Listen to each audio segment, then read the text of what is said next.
All right, hello and welcome everyone. Can you hear me okay? Thumbs up? Can tell me. Yes, okay, excellent, excellent. Again, well, I'll say again, welcome and thank you everyone for joining us today. The webinar that you've tuned into is Opportunities to Advance Feminist Foreign Policy. We're expecting a really big and diverse crowd today. So again, wherever you are in the world, thank you so much for joining us. We're very, very excited about the lineup we have today and the conversation we'll be having. Please feel free to introduce yourself in the chat. While folks do that, I will share a little bit more about WFN, who I am. My name is Elizabeth Barajas-Roman. I'm the president and CEO of the Women's Funding Network, and I'll be your moderator today for today's discussion. As many of you know, the Women's Funding Network is the world's largest philanthropic network dedicated to the unwavering fight of gender equality and racial justice. Our platform amplifies members' impact through data and research, collaborative strategy development, grants and capacity building, and communications and narrative support. We believe that a strong alliance of global gender-intentional funders and donors equals a robust and strong philanthropic sector. Essentially, we want more donors and funders to move more money more quickly to local feminist movements who are getting the job done. And we are so grateful to our partners in this collective effort and to our co-sponsors of today's webinar, Justice for Migrant Women and the Feminist Foreign Policy Collaborative. Feminist Foreign Policy provides a critical framework to advance peace and gender equality worldwide. As some of you might know, some of you are new, but that's kind of in a nutshell what this does.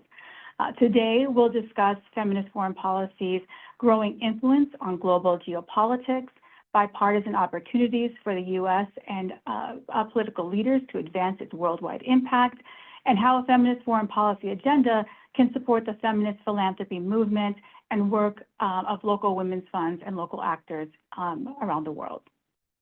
So for years, the Women's Funding Network has been committed to shining a spotlight on members, partners, and a growing number of other nations who use the principles of feminist foreign policy as a tool to achieve gender equality and justice in all its forms.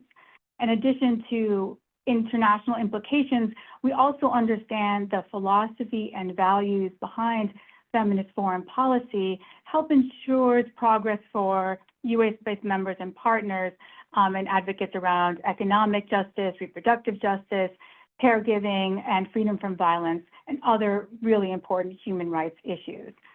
In other words, why we're doing this is because we understand that the consistent and effective application of feminist foreign policy principles by their champions all over the world helps to basically lift domestic policy boats wherever they are in the world as well.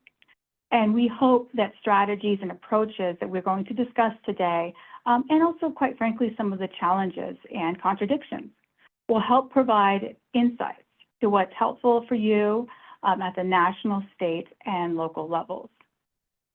Feminism, as many of you know, is not just a tool for women, it's a tool for justice. And we are hoping to create the space here to help bring better understanding, not just as an academic exercise, to be a theory behind the feminist foreign policy, but most importantly for us, it's really about the practical applications and outcomes around this issue. As we navigate some of the critical issues that are happening now, especially in the U.S. in the upcoming election, but I know this is true on half the countries in the world right now in the elections that they're facing and the issues to democracy. We know that right now it's a really important time to be talking about how we show up in the world.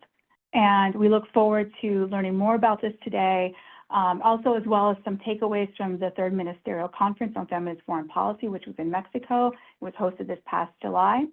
And additionally, some previews into what will be discussed at the upcoming United Nations General Assembly beginning this week, actually.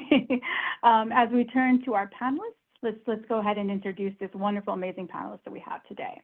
Three fantastic feminist leaders. You will hear from Mónica Ramirez, founder and president of the Justice for Migrant Women, You'll hear from Spogmay Ahmed, Senior Policy Advisor to the Feminist Foreign Policy Collaborative, and Kavita Ramdas, the Richard von Weizsäcker Fellow at the Robert Bosch Academy. We will also have space for questions from the audience at the end of the webinar, so please do use the Zoom Q&A function so that we can really facilitate and make sure your question is answered and doesn't get kind of lost in the chat. But we will be scanning the chat for questions as well, but please do use the Zoom function for your questions. So without further ado, I'd love to first have my first question to Spogmay. Spogmay, I'm going to let you know the question, but would you also, if you could, just in a few words, introduce yourself as well. But your first question to you is, what is feminist foreign policy? Besides kind of a mouthful to say, what are its basic principles and intended outcomes? And who have been the most outspoken leaders and organizations on the importance of feminist foreign policy agenda? Thank you, Spogmay. Thank you so much, Elizabeth, for the opportunity to join you and for organizing this conversation. It's such a critical and complex moment for feminist foreign policy, so I'm glad we're having this conversation. My name is Spogmay Ahmed, and I'm a Senior Policy Advisor with the Feminist Foreign Policy Collaborative. We are a shared space for feminists working across government and civil society to advance different approaches to feminist foreign policy.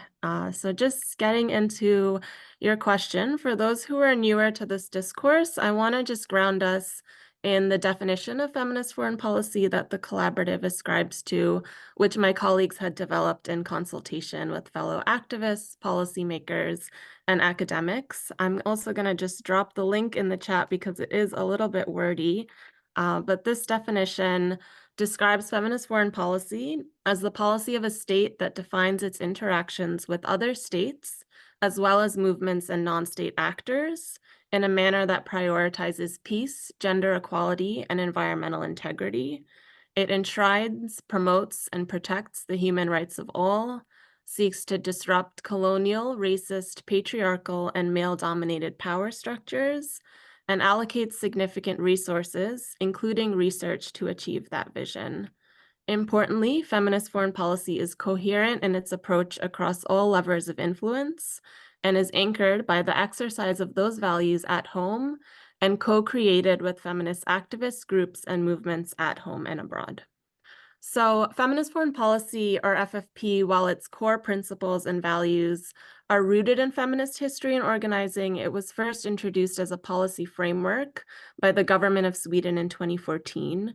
And over the past 10 years, up to 15 governments have adopted this agenda, with many more engaging on the topic in regional and multilateral settings. And civil society and academic discourse on FFP has quickly increased over the past decade and notably also diversified.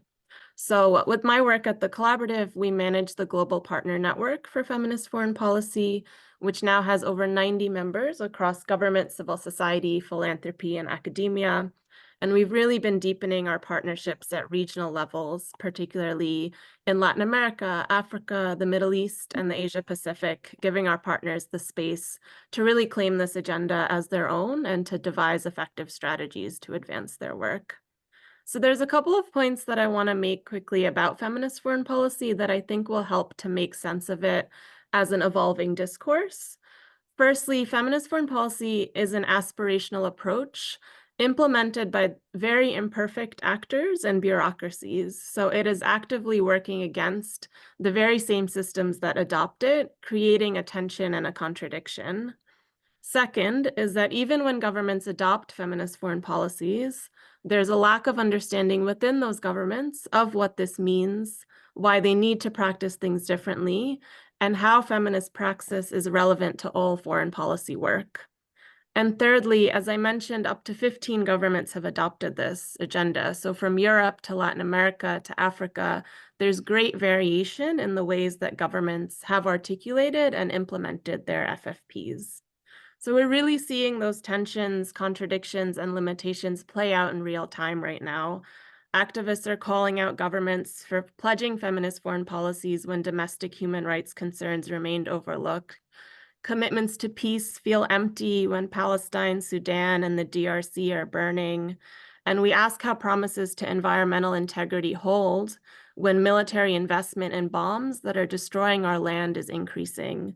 Similarly, we struggle to believe in commitments to inclusion and intersectionality when racism and xenophobia still permeate foreign policy practices. So in such an overwhelming landscape, it can be really overwhelming to find hope and direction. But for us at the collaborative, we're finding it in the tremendous amount of room that we believe still exists for knowledge generation, for innovation, and for the continual challenging and improvement of this agenda. So from research to advocacy to accountability and networking, the amount of work on feminist foreign policy has been proliferating across regions and sectors. In our own network that I spoke about, we have partners that approach FFP with enthusiasm, others with skepticism, most with cautious optimism, but they all really believe that it does have some potential for change, and that serves as our guiding light. So very recently, earlier this summer, we attended the third ministerial conference on feminist foreign policies hosted by the government of Mexico. And we saw how time and attention given to this discourse is deepening and diversifying, and also how the window of opportunity to influence and inform policy remains open. So I'm happy to speak about that later on in the panel, but I believe that the space to influence foreign policy through feminist movement building has vast potential, and with the right support and strategy, could be deeply transformative. Thanks.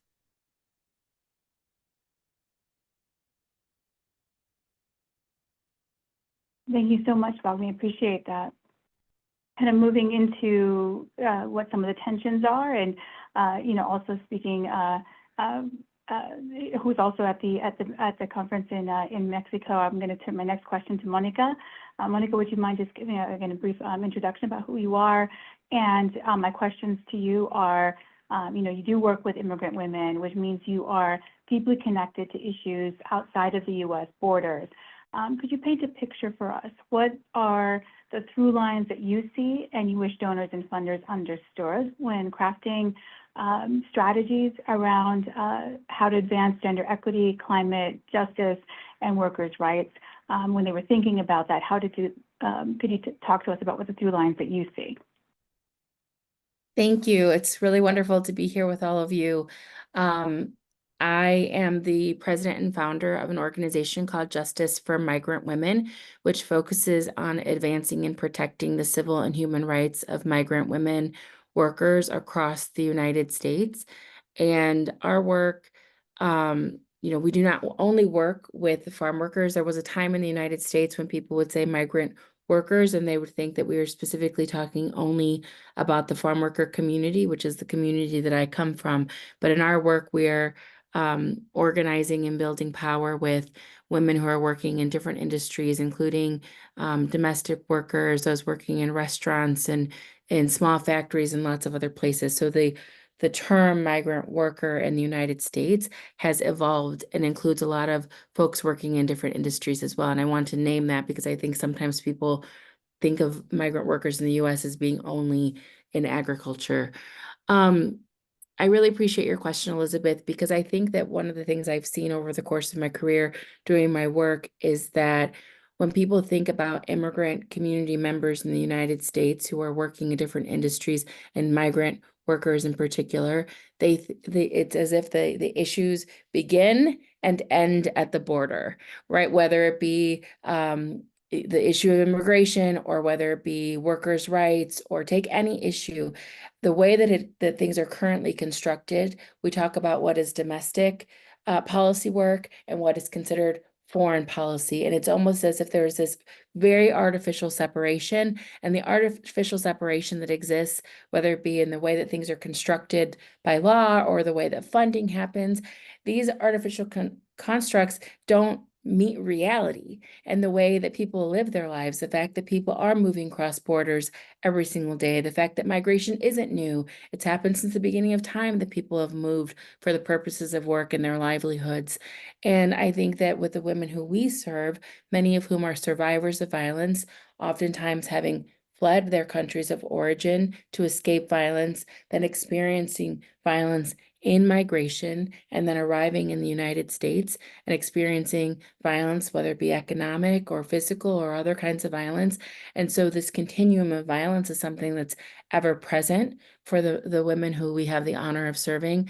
But the way that things are currently structured, whether it be from a policy level or from a funding level, it's as if these need to be separate realities. So that is a real problem for migrant people, because this migration, it's a continuum of their daily life and their daily experience. And what happens on one border definitely in one country definitely impacts what's happening on another. And these issues need to be thought of, like, what is the whole world strategy when we're talking about addressing violence against women or climate change or economic justice? And unfortunately, that just isn't the way things have been set up. And so what this means is that it's very confusing for people. It's very difficult for people to know if they have rights, what their rights are, how to access justice, where to access justice.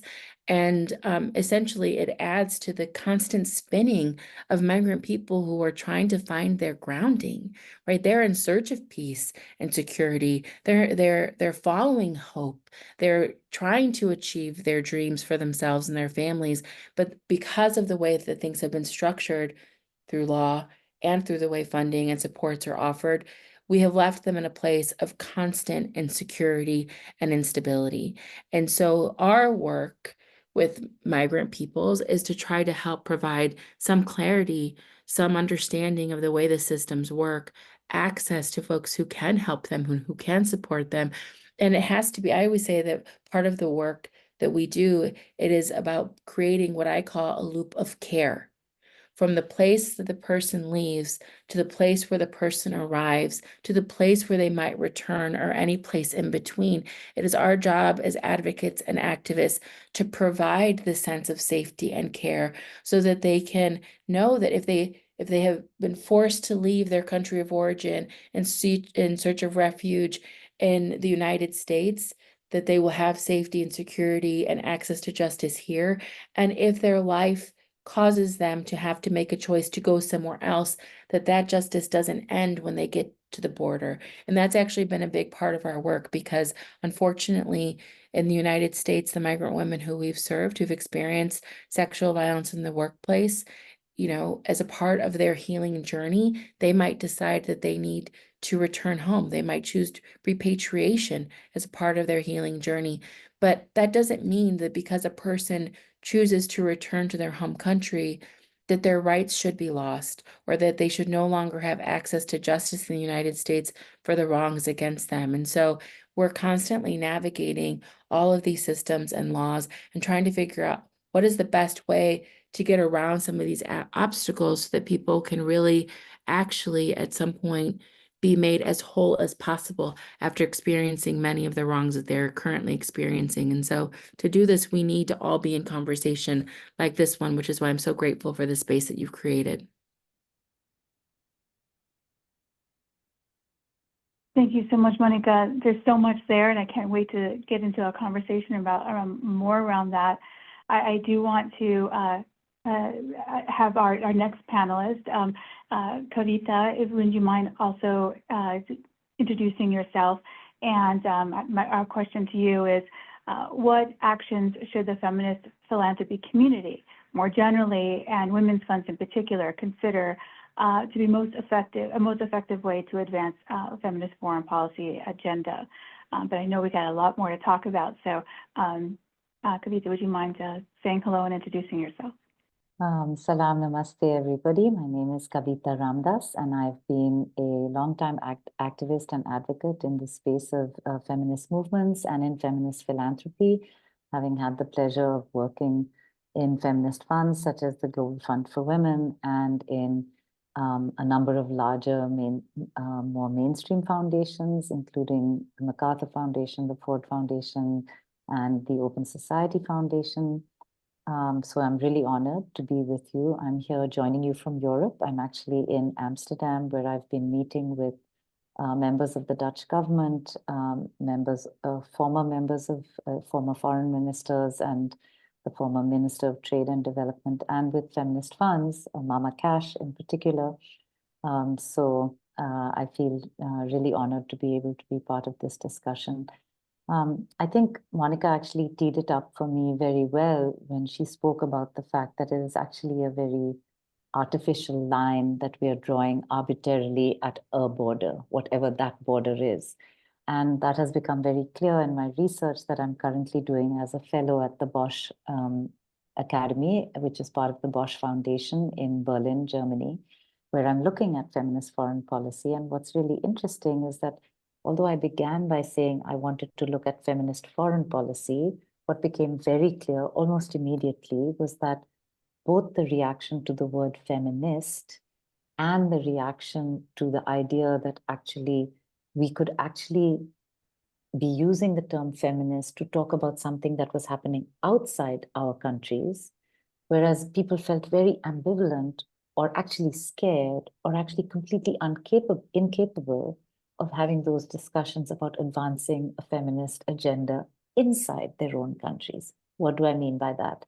What I mean is that whether it is on issues of migration, as Mónica has just described, every European country is facing massive issues right now with what they call a migration crisis. If you come from a country like mine, the country I was born in, India, or the country Spogmay's parents come from, Pakistan, you'll know that most migrants in the world are actually housed and given refuge not in wealthy countries of Europe and the United States, but actually in far poorer countries like Mexico, like Pakistan, like India, like Bangladesh. And so I think those recognitions of the domestic pressures that are experienced, but the unwillingness to actually break things down and say that you actually cannot be espousing something in your foreign policy that you're not willing to actually walk the talk on internally. Another example, I came to Europe assuming, as I think we tend to, that what it meant to be a European country was to have feminist policies already achieved in your domestic situation. How astonishing for me to learn that neither in Holland or in the Netherlands, nor in Germany, is abortion legal under law, even today in 2024. There are exceptions, but they are very complicated exceptions, and movements inside both countries have been trying for a very long time to try to shift that debate, because it relates to migration, because while women who have power and resources are able to get access to reproductive care that they may need, migrant women, for example, who don't speak the language, who don't have papers, who don't know how the system works, are not able to find out how they can actually get around the barriers and the difficulties that are involved, and also are much more fearful about contravening any legal restrictions. I give these as examples just to say that I think what we as feminist funds have to do is to begin to also think in a way that breaks down this artificial barrier between domestic and international. I've seen far too many foundations say, well, sorry, we only do work to support women's rights in Afghanistan or in Guatemala or in Rwanda, and we don't work in East Oakland, or we don't work in Texas, or we don't work in Louisiana. And the realities are that, of course, exactly as Mónica has just so brilliantly described, we do not have artificial barriers that stop when we come into the United States, whether we come with a paper saying we're allowed to be here or without a paper saying we're allowed to be here. We don't leave thousands of years of our history and our ancestral past. We don't just cut those ties. And in fact, we're seeing that right now as somebody who has immigrant parents is running for president, somebody whose one parent came from Jamaica and another parent came from India.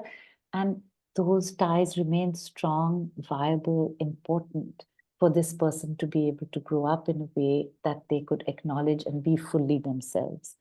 To have domestic policies that don't actually acknowledge those connections to the rest of the world is to actually have an extremely narrow and unhelpful set of strategies available to you to make a difference, and also a set of approaches that doesn't allow you to build on the rich diversity and the strengths of these incredible immigrant communities inside your countries, whatever the countries are. And I think for us as feminist funds, if we could start modeling what we want to see our governments do, and if we could start pressing for domestic changes, for us to start walking the walk at home before we start preaching the talk abroad, also strengthens, as Spogmay so well, as she put it so well, if you have a vibrant and strong feminist movement inside a country, it helps to push for greater accountability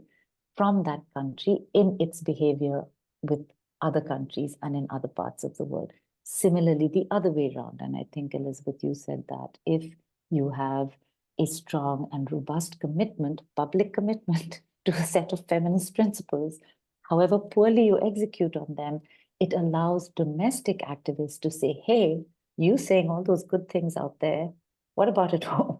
So I think both things, we have an ability, but that only works, again, if we as progressive and feminist funders, whether we're women's funds or more broader in mainstream private philanthropy, actually begin to do the same, begin to fund not as if there was a watertight compartment, but rather begin to support and strengthen and sustain, work on migration, work on disarmament, work on peace and security, work on human security, in a way, work on trade and good agriculture practices.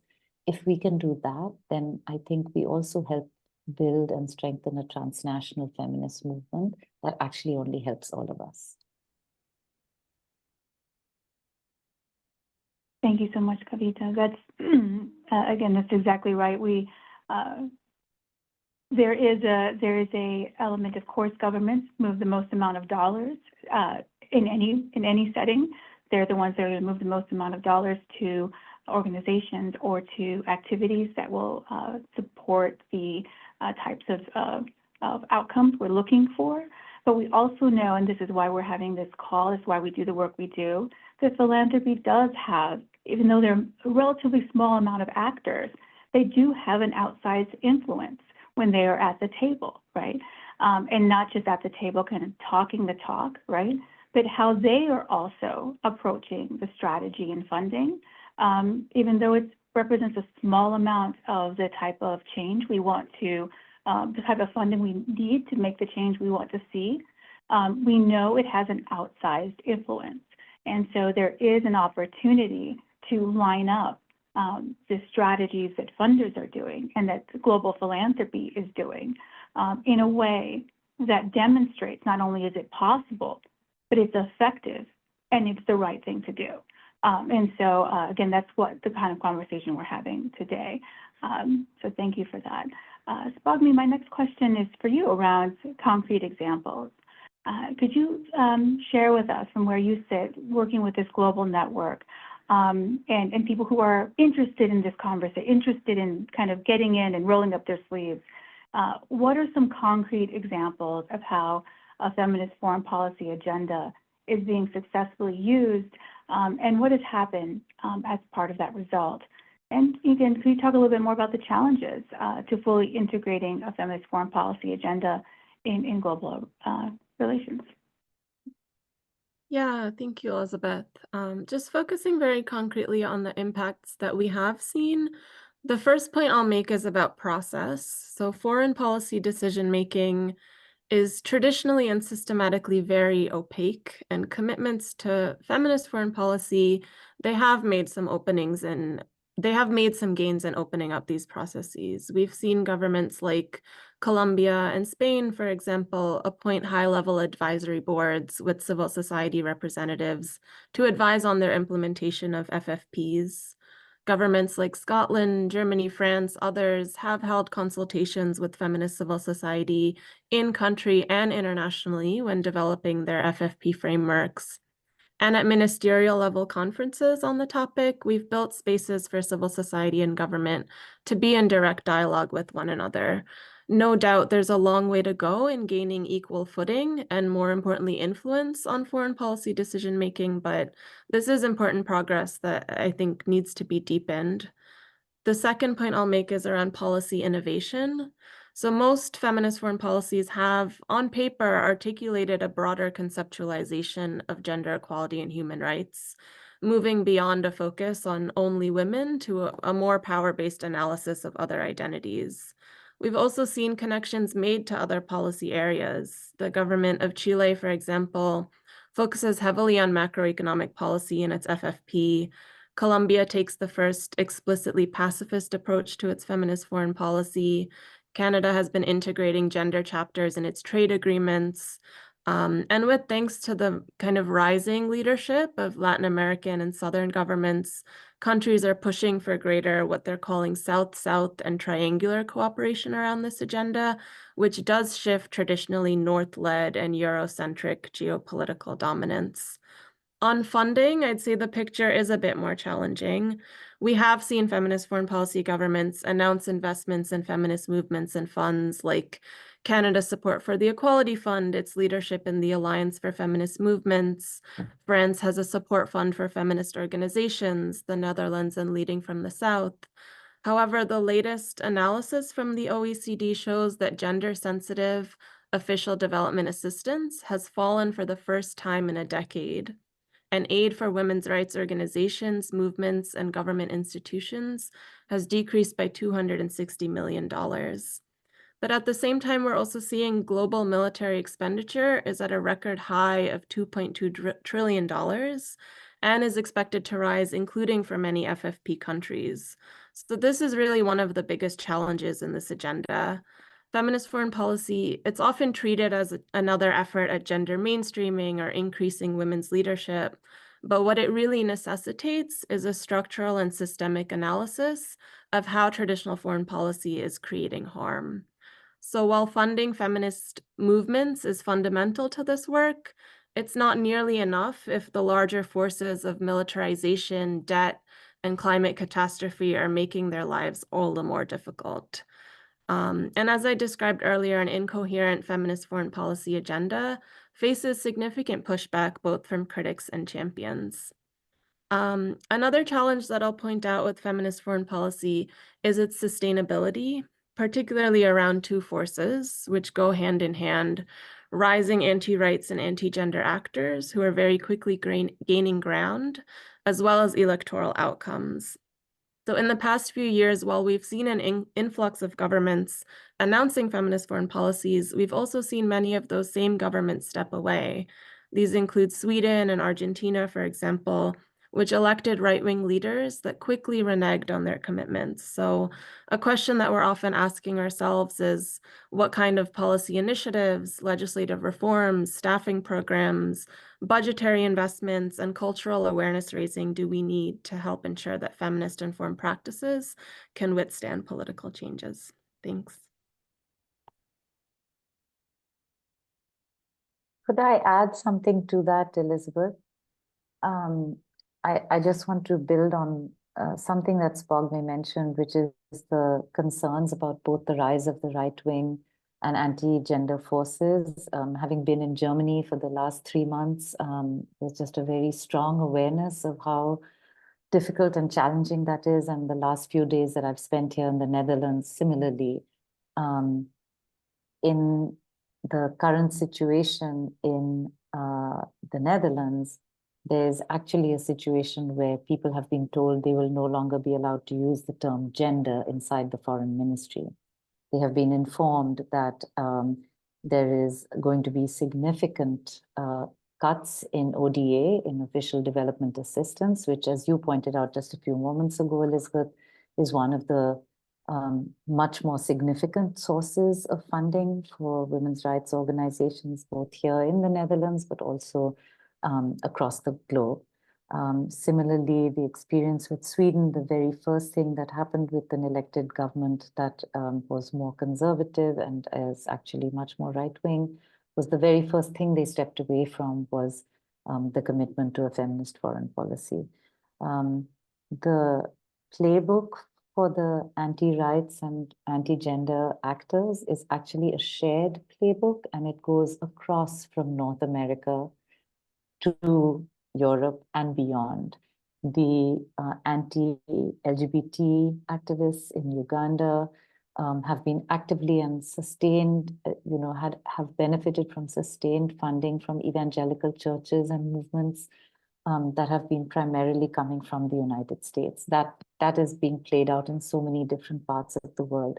I spoke to a Polish activist who said, many people have been complimenting the Polish women's movement for the incredible activism and the risks that they have taken to stand up and speak out on questions of abortion. Yet, as Germany faces a rise of right-wing forces inside Germany, and as Germany's experience with East Germany used to have access to abortions, and they had a whole group of trained Eastern German doctors. As that generation of doctors is passing, Polish women are experiencing great difficulties because they used to go to Germany to be able to access that kind of care. So the question of crossing borders and boundaries, even inside a so-called union, the European Union, has become much more difficult for women and for addressing issues that affect for women and gender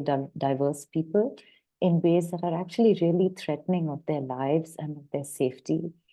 And in that regard also, I think how we can put our own efforts to work for feminist foreign policy is really important. And the issue of Gaza and Ukraine has really divided Europe in profound ways. There's a deep fear that has been created by the invasion of Ukraine, and it is much more present and it is much more immediate. This is causing people who previously were thinking of decreasing their military spending to actually significantly increase their military spending, even as Spogmay said, in countries that are claiming to have a feminist foreign policy. And then with regard to how, and again, this addresses migration, it is primarily migrant communities that have been standing up and speaking out about what is happening to children and women and all people and the communities in Gaza. And they are being met with very fierce police violence and with very difficult silencing mechanisms, including taking away of grants, including withholding resources. So it makes a population that is already vulnerable even more vulnerable in these cases. So those are just a few additional practical examples I wanted to share of how these contradictions are playing out when there are moments of crisis. Just to build on Spogmay's point. Thanks. Thank you so much, Kavita. Again, I think that's what you're saying is, again, another example. I kind of want to keep underlining it because we often get asked, well, what does WFN care about foreign policy? What are philanthropists doing around this, and why does it matter? And what you're describing is why it matters. They are ensuring that frontline organizations that work with migrants, that work with frontline organizations pushing human rights wherever they are in the world, ensuring that there is always a lifeline of resources as governments very quickly turn off funding. I mean, within a day. So we're not talking about you suddenly, you're going to get a notice. It's quickly not only shut off resources, but now bring up additional challenges such as safety and security and all of these things. These things are playing out all across the world suddenly. And if we want to move progress across gender, race, and class, all of these pieces and human rights, we as funders need to ensure that there is always a consistent lifeline to organizations that are on the ground. And how do you do that if you're not connected from a global framework? If you're thinking only about how a strategy that is as narrow as your country, which is in many cases it seems overwhelming just to think about the country, each particular country, but to think about it in that way, it says your strategy also will not be effective if you are not thinking about these sudden shifts that are happening everywhere, and connecting to a global framework like Feminist Foreign Policy, like working within networks that, like the WFN, that are working on these things, will connect you to a more effective strategy. So thank you for that. Mónica, I want to come to you because I know Kavita just kind of teed up this idea around, and Spogmay as well, around regional collaborations, right? So, we've talked a lot about how even just saying feminist in the United States, at least, can be very polarizing, and I know in some other countries as well. But it seems in Latin America, in particular, it's not a word that's polarizing in that way, and in a lot of global South countries as well. Does that make U.S.-born Latinas more open to feminist frameworks? And what you've seen, what are some potential collaborations and with some of these global movements that you've identified? What opportunities are funders potentially missing in this space? Yeah, it's interesting because I really feel like my experience with the word feminism in the United States with Latinas, being Latina and being in conversation with other Latinas, not many Latinas actually would call themselves feminist. Do we all want equality? Are we all fighting for equality? Yes, but to consider themselves feminist, in some ways that almost feels like a privileged term, because feminism, some people associate with being radical or being kind of sort of movement makers or rebellious, et cetera. And the reality is a lot of people, they're thinking about their everyday lives. How do I get from this day to the next day to the next day and meet my basic needs, and not necessarily associating themselves with any particular movement, even though they might identify with the values or the mission of a particular movement. And so, I work, I work with and serve folks who are making $10,000 and $12,000 a year. And so this idea of being associated or part of or in a movement that's not what they're focusing on. And so I would say, sort of as we think about the terminology, and even when we're doing our organizing on the ground, we're not using the word feminism or a feminist framework. We're talking about equality and how do we make sure that people have their basic rights met, and that resonates with people. And so I think we have to, even in the circles that we run in, because I consider myself to be very privileged. I certainly consider myself to be very privileged to be in this conversation with all of you. But I think we also have to challenge ourselves. What is the language that resonates with the people on the ground who we serve, who we seek to serve, so that they can become part of these broader movements that we're trying to build and not feel isolated or fearful of them, frankly, right? Because I think that sometimes this idea of being associated with a particular movement could seem scary. People might feel like they are going to be retaliated against if they associate with X movement. And our goal is always to try to figure out, how do we take away as many barriers as we can, including this barrier of association with what people might feel is too dangerous for them. And so I do think that in the Global South and throughout Latin America, the feminist framework and language around feminism has been broadly adopted. But I think that we also have to be questioning, in wherever we live in the world, how do we make sure that the work that we're doing, the policies that we're espousing, the way that we're organizing reaches everyday folks who maybe are not using the same kind of jargon that we're using or the same kind of frameworks that we're talking about. Thank you for that, Mónica. Again, it's an opportunity, I think, as funders are thinking about how they are setting up their strategy and who they're inviting to the table, they're thinking about certain language as not a barrier, and not just language, right? But also just kind of what are the terms they're using, and how might they be a barrier? We heard in Mexico how there was even some challenges to the word liberation and what that means in context for a South American country. What does that mean exactly? It has a completely different context, actually, than some other folks might be saying. So thank you for that. I do want to move to questions and make sure that we are able to get some of those off the from our audience here. Miranda, let's see, I'm looking to see where the questions are. let's see, the Q&A. It looks like, I don't see any in the question and answer, the Zoom call. Let's see, Elizabeth? Miranda, would you mind putting, yeah. Sure. I can just read out one. We didn't get one in the Q&A box, and we welcome folks Sure. to drop them. But I can read out a question that we got in the chat box. Perfect, thank you. Sure. After my observations, listening and reading, it feels like FFP, Feminist Foreign Policy, is more of a trendy label for states than anything substantive. Particularly for feminist organizations in the global South and East, we are facing a funding crisis.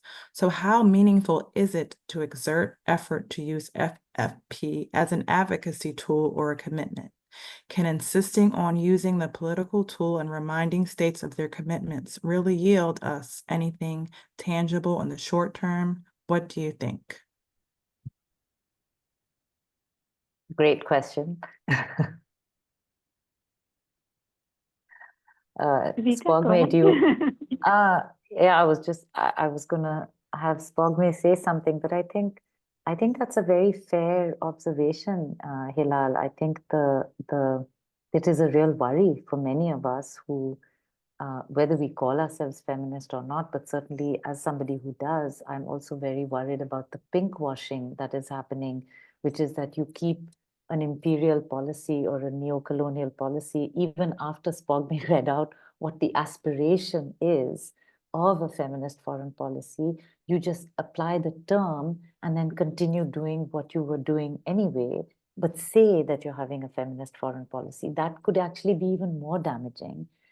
So that's one issue. I think the second issue is that many times for recipient countries, to have it be labeled, the aid that they do receive as being labeled as being feminist can also have negative impacts unless there has been significant amount of, mobilization and work that's been done internally. So interestingly, I found out from a conversation with Margaret Wallström, who is the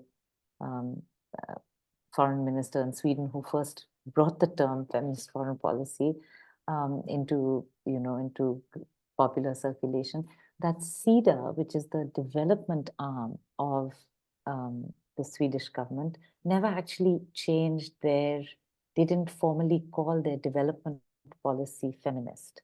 They benefited from a feminist foreign policy adoption by the government of Sweden, because the government of Sweden actually, as Spogmay argued, was able to be more transparent about their commitment to gender equality, was able to push for more ODA. But I think in some instances, that label itself can actually be used in ways that compromise the integrity of feminist movements in other countries. So that's one perspective that I want to put forward. And I think Spogmay already addressed that when she said there are inherent contradictions in this. But Spogmay, maybe you want to add something to that. Sure, thanks, Kavita.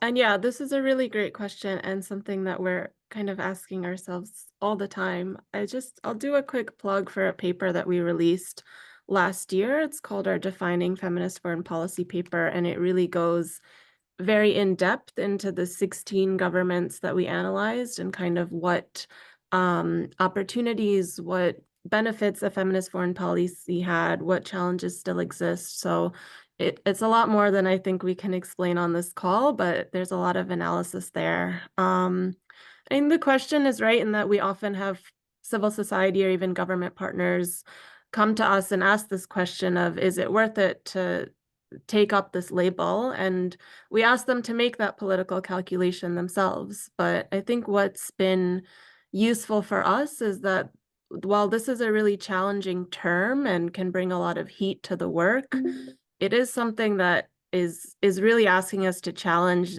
the deep structures and systems of foreign policy that are really challenging to change. And that means it's going to take a very long time, unfortunately.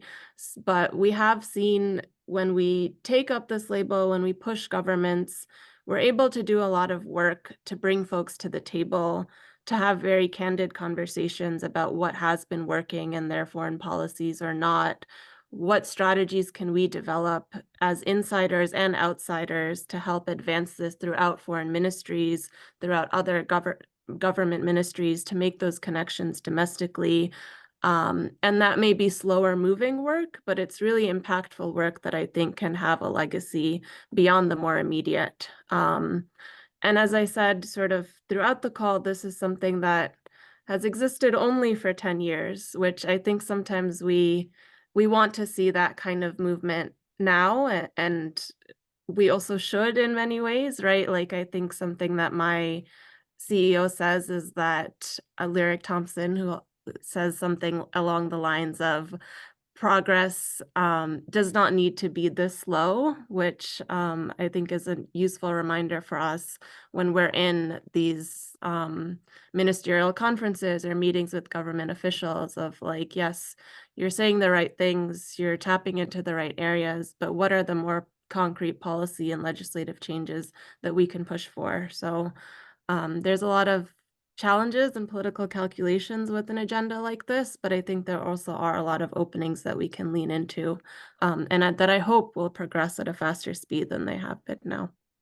Yeah, I want to speak to this from a practical perspective and some of the work that we're doing on the ground, because I do think it's more than a label. I mean, I think it's values and it's frameworks that we're able to attach to and then use to push.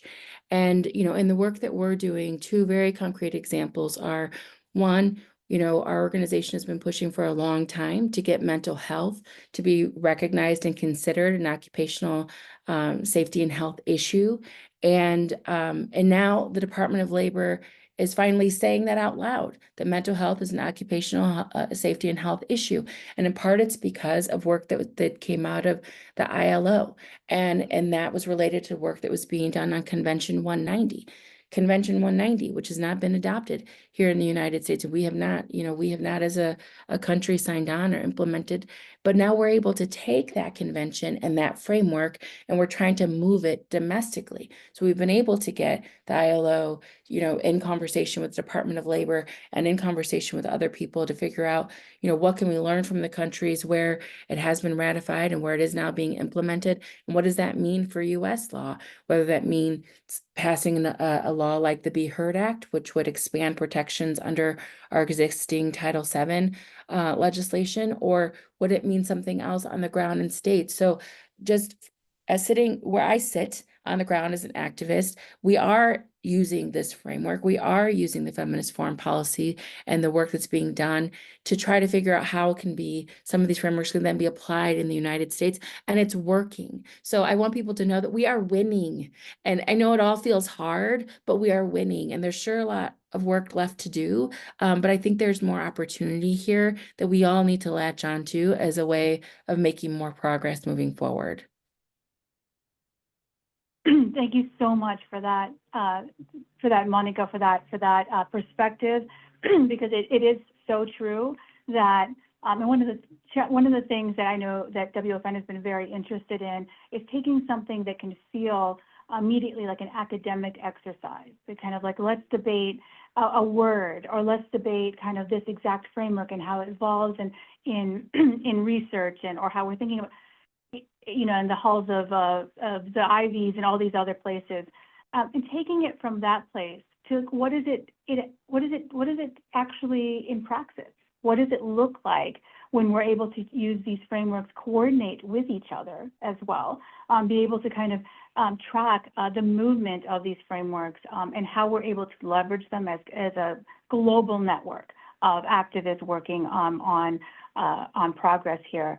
And again, so there's that piece, and how can funders, donors, large foundations, wherever they sit in the world, be able to be aware of where that ball is moving, where are some of the points of light that need additional support, not just the ones that are in crisis, which yes, absolutely need support, but where are the moments and the opportunities where this framework is being leveraged successfully and could use additional support to prove the case of it, right?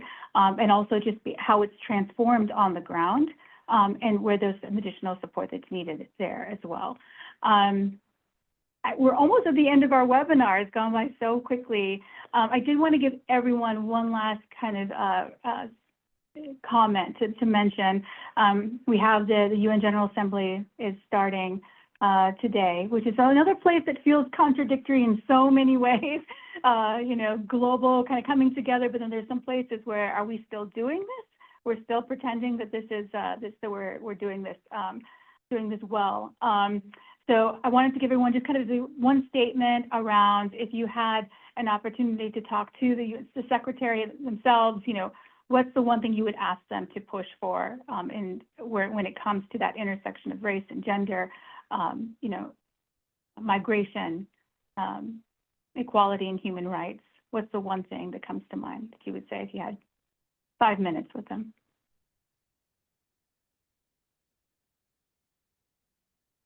Well, I'll just pipe in really quickly and say, you know, I think that we need to revisit the Global Compact on Migration, particularly what it means for the lives of women and girls. And we need to get rid of the terminology regularized migration, because that's a farce. And that is, you know, what it means to be pushed out of one's country and then forced to find refuge in another country and then call it regularized or irregular it's inhumane, in my opinion. So I would, that would be my ask, is for us to revisit the Global Compact and figure out what it means in real people's lives on the ground.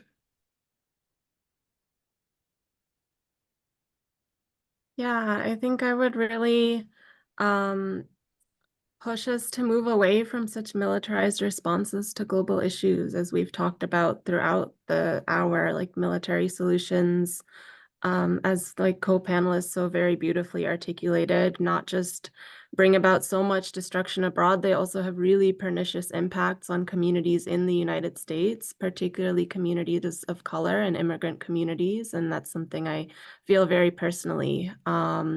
We've talked about the impacts of militarization also on climate, on public health, on reproductive justice, protection of human rights defenders, access to education and livelihoods. And these are all issues that we care for very much in feminist foreign policy. But I'll just note to your question on like looking towards the future, some things that I'm also looking out for around this UN General Assembly are the upcoming Summit of the Future. And it'll be really interesting to follow those discussions, since they will be setting a precedent for the UN's post-2030 agenda. And we didn't get into it as much here, but multilateralism has faced a lot of challenges as well over the past several years, particularly with civil society space and anti-rights influence. So it'll be really important to see how these negotiations carry on. And just a couple other spaces that I would love donors and others to keep their eyes on are the Financing for Development Forum being held in Spain in 2025, the 30th anniversary of the Beijing Declaration and Platform for Action, the G7 being hosted by Canada. So there will be a lot of opportunities coming up to keep pushing for concrete policy and funding commitments, and also urging greater coherence in our foreign policy. Thank you. I think my fellow panelists have pretty much covered the ground. I think there's one important thing that I would add, which I think a woman-led transnational movement succeeded in doing, and she won a Nobel Prize for it. Beatrice Finn, the ICANN, the initiative, the campaign to abolish nuclear weapons. I think we are at a moment in our collective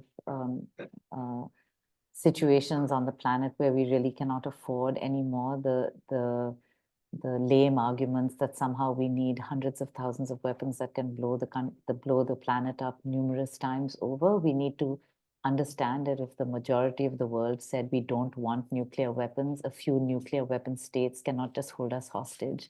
So I would have the Security Council take a really good hard look at that again, and together with all of the UN member states, say if the majority of member states have said we need to bring an end to this, let's do it, and let's do it now, because we can do it. And the other thing right now, honestly, is that the United States has to stop vetoing resolutions that could bring an end to the war in Palestine right now. And if this government could show that courage, whether or not it chose to call itself feminist, it would have met that bar and then some.